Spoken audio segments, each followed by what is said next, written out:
Texture vessel part 3. This piece is kind of long to be a cylinder, so we're going to suggest that you guys make your cylinders 5 inches tall.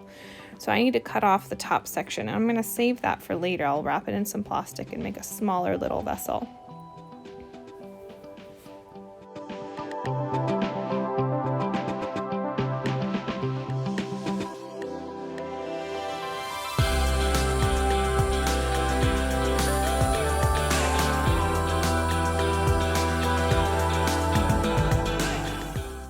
So I'm just checking the sizes, folding it together, making sure I like how it's all coming together on top of the base.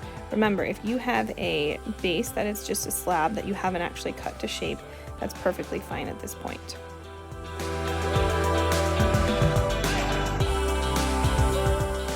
So now I'm going to mark where I need to score and slip. When I score, I can use any sharp object. Your needle tool is fine, a fork will work, a knife would work. And we're just going to scratch into the surface of the clay. You really want to have little bits and pieces of clay come away as you make your score marks. When I press my cookie cutters into my clay, I went a little deep, so as you can see, they're breaking apart as the clay is dried. So I'm just going to clean that up a little bit by adding some water and using my spatula.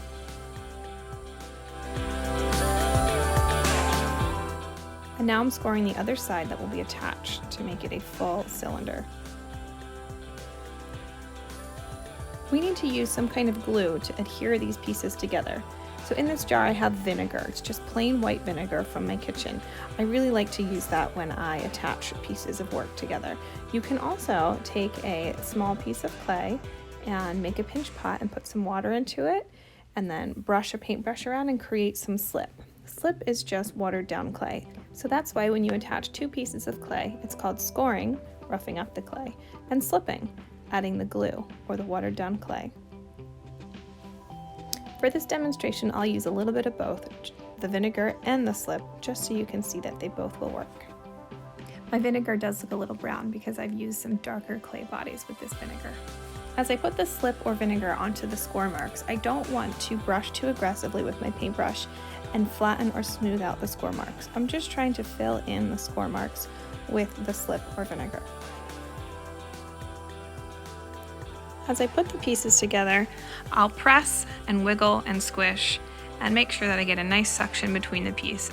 As of right now, the suction is what's going to hold them together, and then as the piece starts to dry, that glue or slip and vinegar will really make the joint very stable and steady. As you work with your piece, please be careful of your design work, that you're not flattening that out or changing your design work because of your pressure you're applying.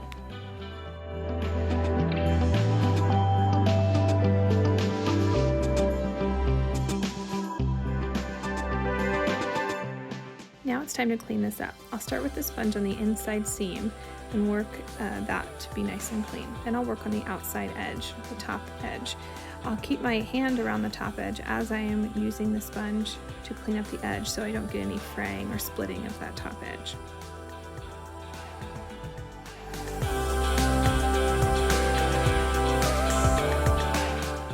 Flip it over and do the bottom as well.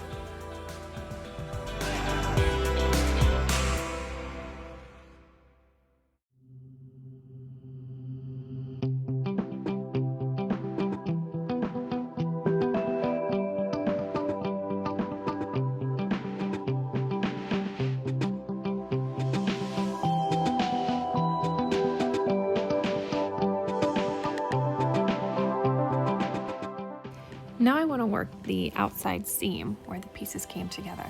You want to be very careful as you work not to mess up your design. I like to use the paintbrush at this point because it's very small and I can get into where I need to get in, but you can also use your sponge too.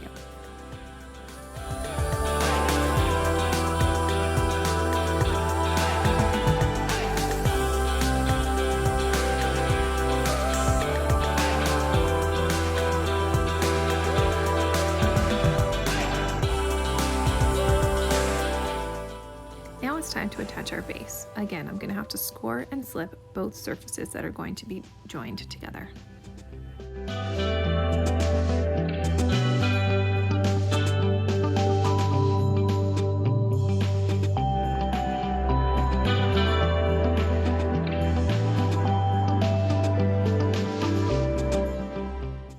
Another reminder not to brush hard and flatten your score marks as you apply your slip or vinegar. Just drop that in so it fills in those score marks.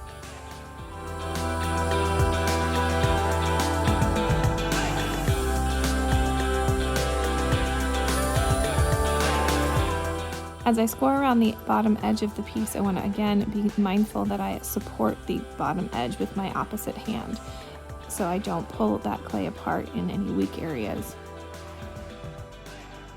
If you have a base that's too big, that's okay. Keep it too big for now. Make a mark on the larger slab of where you need to score to attach your cylinder body, and then score that area on your larger slab as your base. We'll cut the base in a little bit. Lots of wiggling and squishing and pressing to make sure that the base is firmly attached to your cylinder.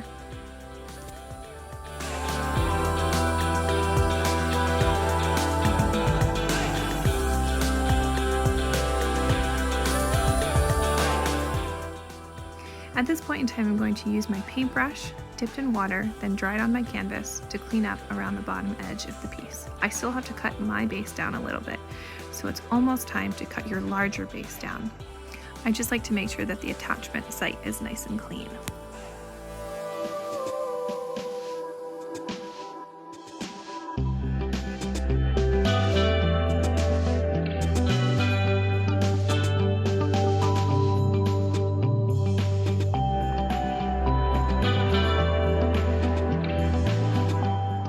Now that the bottom edge is clean, I'm going to work on the inside edge as best I can.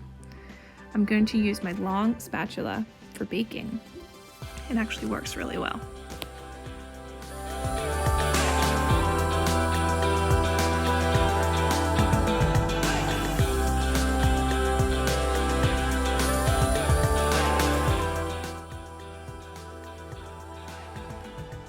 I'll also take my sponge and get it down there as best I can to also do a secondary cleanup. Now it's clean. And again, cleaning up that attachment area.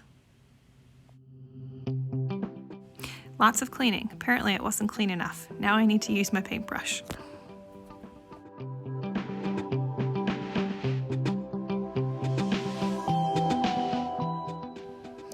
Now using my butter knife, or you could also use your needle tool, I'm going to cut the excess clay from the edge. So this is the step if you have that extra large base that you're ready to cut away all that extra clay and cut it to the perfect size to fit your piece.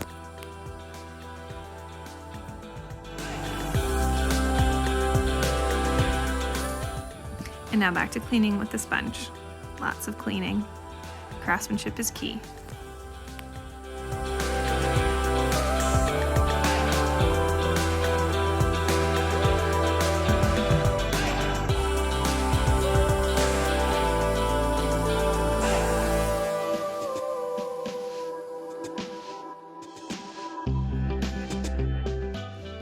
Please be mindful throughout this whole process of your design work that you have created in the outside of your piece and not to ruin it. I've decided that an oval is where I want to end up with this piece.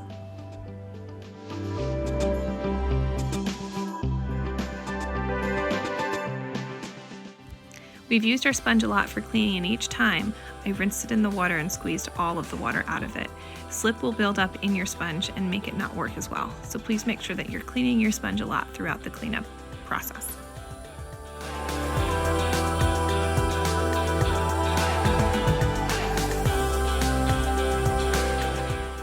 When you're finished with your piece, please make sure you sign the bottom with your first and last name and wrap it completely in plastic. You will keep it wrapped in plastic until you've given it to me. If you have an extra piece like I did from when you rolled out your cylinder, you can use it to create a small dish. This one has dried a little bit, so I'm going to take my sponge, dip it in some water, squeeze most of the water out, and just give it a little bit of moisture back into the piece.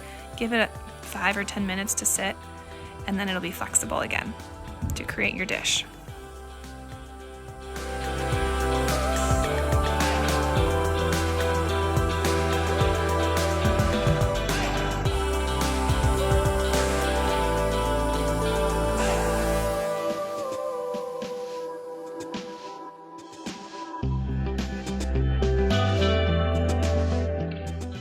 And here it is finished, all scored and slipped together and cleaned up.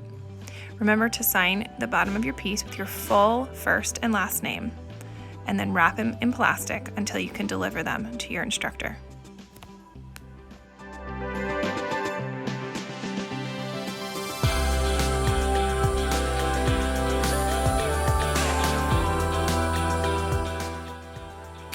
To be able to carry these around your house and move them with ease, I would suggest seeing if you can borrow a cutting board or if you have a smaller piece of wood that you can place them on top of so you don't have to handle the actual pieces all the time. Then you can move them wherever you need.